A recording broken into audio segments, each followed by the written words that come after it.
The HOA Nightmare, How I Took Down a Power-Hungry Neighbor. Introduction. It was supposed to be the fresh start I needed. I had just moved into a quiet, charming neighborhood, far away from the hustle and bustle of city life. The sun was shining, and everything felt perfect. Until the police showed up. It wasn't a break-in, nor a neighborhood emergency.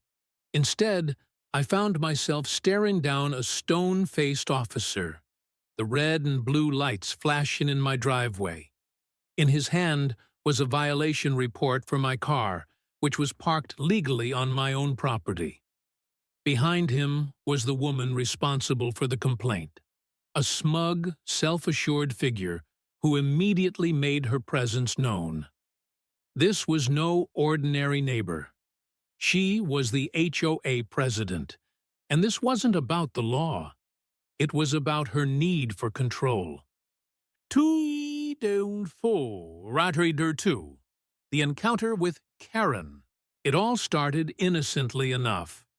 The first time I met her, she marched up to me with a clipboard, not even bothering to introduce herself in a polite way. "Your car," she said, "doesn't quite fit the neighborhood's aesthetic. We like things soft, neutral." I tried to reason with her, explaining that I wasn't even part of the HOA. My property was pre-HOA, and I had everything in writing from the city, and the seller confirming that. Her response? "Everything here is under the HOA's influence. We have to integrate all outliers." That was when I realized she wasn't just being overbearing. She genuinely thought she could dictate every little thing, down to the cars people parked in their own driveways. I walked away, thinking it was just a bad encounter. But I had no idea how far she would go next. 3. The escalation. A few days later, I found a notice on my windshield claiming my car violated neighborhood rules. The problem? It was a joke.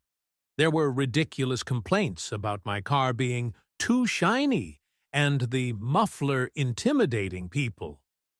No city or county authority issued the citation.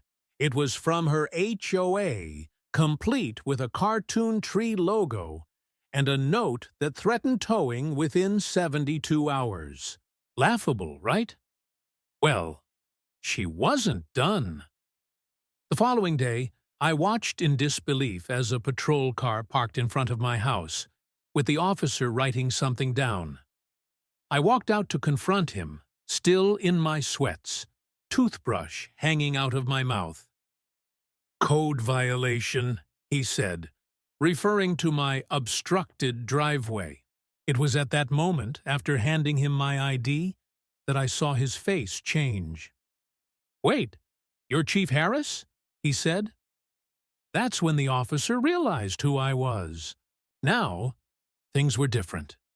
The officer apologized, and he left with a report of false complaints. Karen had made a big mistake. She had just picked a fight with the wrong person. 4. The legal counterattack. I wasn't about to let Karen get away with bullying me or anyone else in the neighborhood. I installed cameras, caught her measuring my car with a flashlight at 1 a.m., and started gathering evidence. I talked to the neighbors quietly, and what I learned shocked me. Karen had been harassing multiple families. One man got a fine for his trash cans being out too long. Another was ticketed for noisy wind chimes. The most outrageous? A single mom was told that her kids' laughter might disturb elderly residents after 6 p.m. I documented everything, photos, videos, and more. The next step was clear. I was going to take legal action. 5. The cease and desist. I filed a formal report with the city. The response? A cease and desist order sent directly to the HOA office, warning them that no one, not even Karen, had the legal right to issue citations or impersonate law enforcement. The city had stepped in, and the days of Karen's neighborhood tyranny were numbered. She didn't take it well.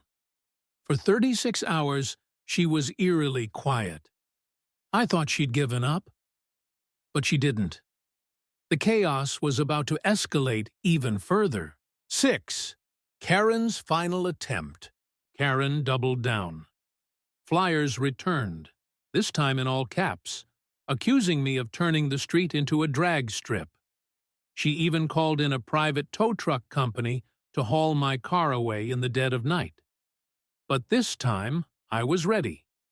I showed my badge, stopped the tow, and told the driver that attempting to tow my car would be theft.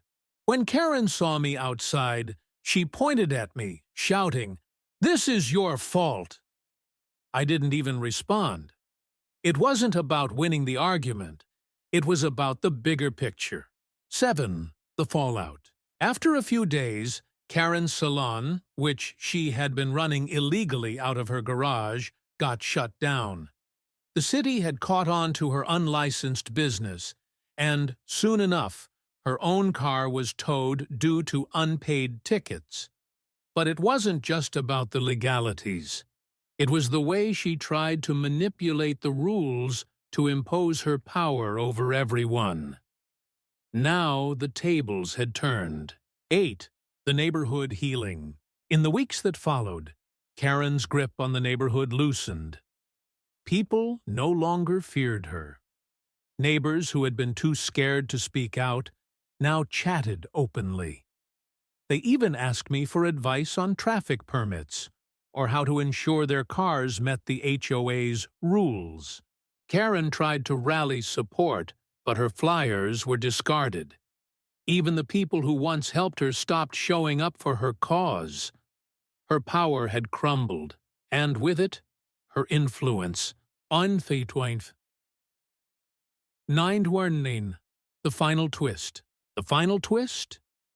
Karen's house had been full of clients for her underground hair salon, but now it stood empty.